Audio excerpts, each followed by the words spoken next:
Crystal Storey, who is part of Classical Conversations, our guest this morning. We're talking homeschooling today, and Crystal, hadn't seen you in a while. Good morning. Good morning. And this is National School Choice Week. Talk about the homeschooling Classical Conversations. Okay. We began homeschooling ourselves about I was called to homeschool 12 years ago when I was pregnant with Alexandra, but we started homeschooling from the very beginning in kindergarten. And we've been homeschooling at home, doing some co-ops that were absolutely fabulous we've been a part of. But last year at a homeschool retreat that I was at Ross Bridge with many of my friends, I discovered Classical Conversations. And I brought one of our catalogs. And it's been around for a long time, but we had not had it in our area. And I discovered that we have a community here in Sylacauga, we have one in Chelsea, there are many in Birmingham, and it is a way to have community within the homeschooling realm. And so I began to discover what it was all about through classical education, which we've been doing at home. And through a series of events that God had already prepared me for, I became the director of the Chelsea community. And so this year I've been leading our families. And then just back in November, I was asked to be a support representative for Central Alabama. So now I'm supporting Jesse, who is the director here in Sylacauga, and Michelle and Hannah, who are the directors in Cahaba Heights. And we're looking to establish some other communities all along the 280 corridor from Mountain Brook all the way to Sylacauga and then over to Talladega. Talk about the pluses of homeschooling. There are many blessings to homeschooling, and I think the biggest one is I've seen Alexandra and Asa, my two, who are now 10 and 12, just blossom into wonderful warriors for Christ. And that's the biggest blessing. They know why they're here. They know what it means to be a Christian. They know that we are here on this earth for a very short time. And they know how to pray for others. They know how to really just be an encouragement to other people. And the education and all of the book work and the textbook learning is a side note to all of that. Who is homeschooling for? Who do you start them at a young age, or? Yeah. Obviously, all parents homeschool their kids from the very beginning because we teach them how to walk, we teach them how to talk, we teach them how to do everything that they are doing. And so my goal really is to encourage other moms and dads who feel the call, and it's not for everybody, but if they feel that they are called to homeschool their children, that there is a model, that there is a choice, that they can homeschool from a very young age. And our program begins at 4 years old. They can come into the classroom one day a week with their parents, and a tutor actually models the modeling that they're going to do at home. And so they're going to go through all of the major subjects and also start learning Latin at 4 years old. Wow. Classical Conversations, Crystal Storey, our guest this morning, and talking about homeschooling. And is this something that's growing? Yeah. Homeschooling? Yeah. Classical Conversations has actually been around for about 20 years. And Lee Bortons, our founder, was a NASA engineer and came home to homeschool her children. And she has 4 boys. The youngest. What got her going on it, you know? She felt the same call. She just felt that God called her to educate her children at home surrounded with a biblical worldview. And so she created the program when her two older boys were actually in middle to high school. So she created our challenge program first, which is the 7th through 12th grade programs. And then she created the Foundations and Essentials programs, which are for 4 to 12 years old. She created that when her other 2 were born. And so the grammar stage and the dialectic stage, which are the elementary and middle school years, actually build upon the high school years. So when they get to the 9th through 12th grade, they are really teaching the subjects and having conversations about deep things. You know, mothers for years have been inside the home, and a lot of them working outside the home now. How can they plug into this? Well, there are lots of opportunities to work from home, as you know, and I feel like my worlds have collided now. I was in the corporate world, as you know, and was here at the chamber. I was at a sports marketing firm, and for many years I've worked from home doing different things. And now, through the blessing of homeschooling, I've been able to now put my public relations hat back on and work with both of them at the same time. And so I'm teaching my children, but I'm also encouraging and teaching other moms and dads how to homeschool. And there are income opportunities with classical conversations because the tutors get paid, the directors get paid, the support reps, area reps, regional, everyone gets paid because the moms and dads who are in the community are paying a small tuition for the year. And so you can join a community, work from home, and be a part of this awesome opportunity and have all of it together. It's perfect. Do dads, how do they plug into it? We have a dad who is a homeschool dad in our community, and he is an exceptional person. And so, and then we have a friend in Talladega who has a dad who is the primary homeschool person, and the mom works. So it's different, you know, every family dynamic is very different, and so whatever works for your family.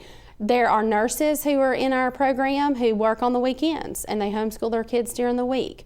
There are people who work a night shift and homeschool their kids in the daytime. So if you feel that God has called you and led you to it, He will walk you through it, and we have the model that can plug you in and teach you exactly what you need to do. Is this a church-driven project? Are churches involved in it, or is it basically moms and dads? It's moms and dads driven, but churches do let us host there. So where we meet is usually a church, and so the churches want God to be the center of our world. Obviously, that's, you know, what they're preaching, and that's what our faith calls us to do. And so when we go into a community and we're looking for directors in different communities that I mentioned before, we are looking for churches who would like to host. And what that means is that they would just allow the community to meet one day a week.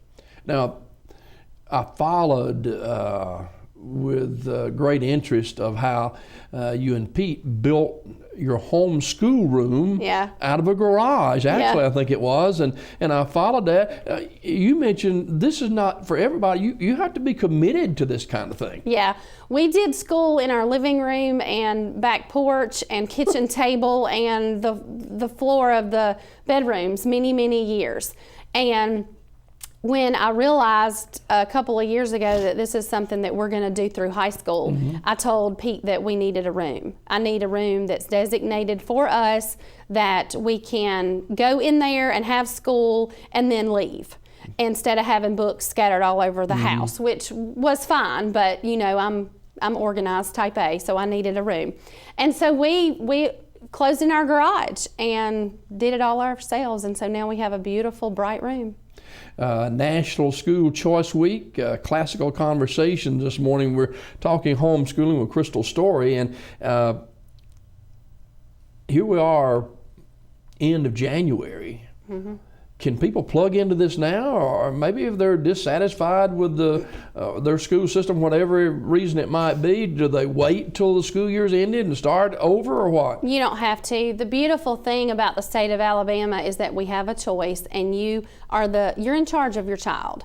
And as I mentioned earlier, we have excellent schools here in our area, and homeschooling is not for everybody. But if you really feel that your child would be better suited at home and that their needs would be better suited for you to teach them, you can pull them out at any moment and join a community, and we will walk you through that process.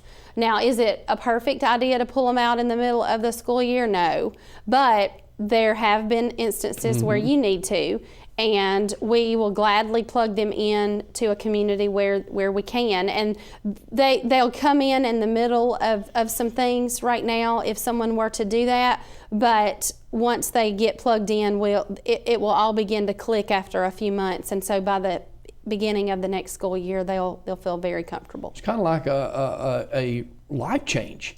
It's a true life change. Yeah. You're with your children all the time. You know, people ask me to go to lunch sometimes, and up until recently, I haven't left the kids at home at all. You know, they're 10 and 12 now, so I feel comfortable leaving them at home occasionally for 30, 45 minutes at a time. But, you know, when your children are young and you're homeschooling, you're with them 365, 24/7.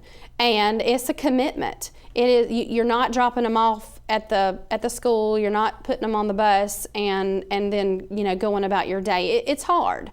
I'm not gonna, you know, sit here and say that it's been an easy road. Asa has had some learning challenges, and we spent 2 years in occupational therapy trying to learn exactly how to help him, because he had some sensory processing issues, which now I know is why God called me to homeschool, because he would have been very behind in a public school. And he's a hyperactive, very boisterous, joyful little boy, and he doesn't want to sit still.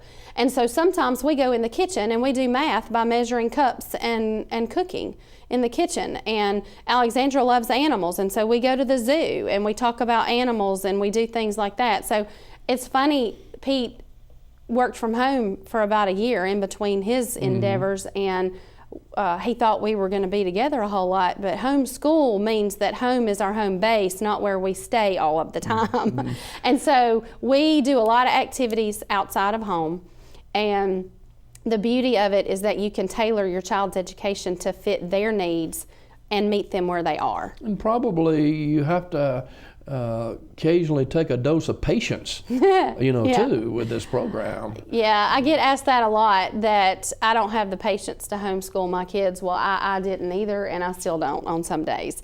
We joke that Pete's the principal, and there are days where I need to call him and he needs to come home, and I have to go outside and take a breather or go to the store for a few minutes. Those are the times where you just need to pray. And you need to seek God, because there's something deeper going on. Maybe the kids are tired, maybe you've had a busy week, and maybe they just need to go play, because kids need time to play. They don't need to be in a classroom stuck behind a desk all day, every day. They need time to learn and to just think. And sometimes I'll just tell Asa, who's 10, go outside, play in the dirt, go run around. And he'll come back with some revelation that he has thought of things that we learned that maybe the day before. So how many hours a day in homeschooling, and how can people get more information on Classical Conversations? Okay.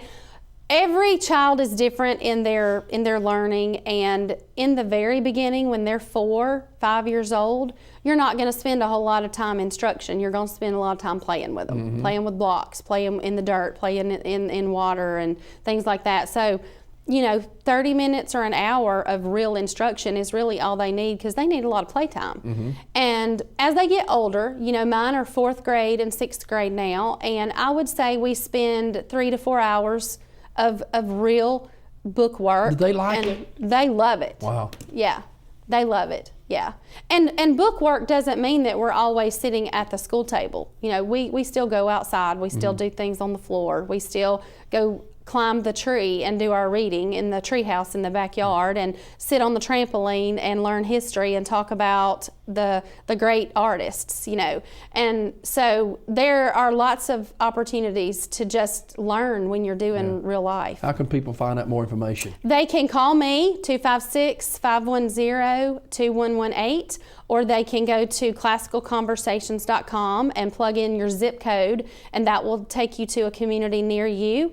And you can email me at cstory@classicalconversations.com. All right. Crystal, thanks so much for being with us this morning. Thank you. Continued success with the program, Classical Conversation. And homeschooling and CC is the direction to go. We've got more Daybreak coming up after the break.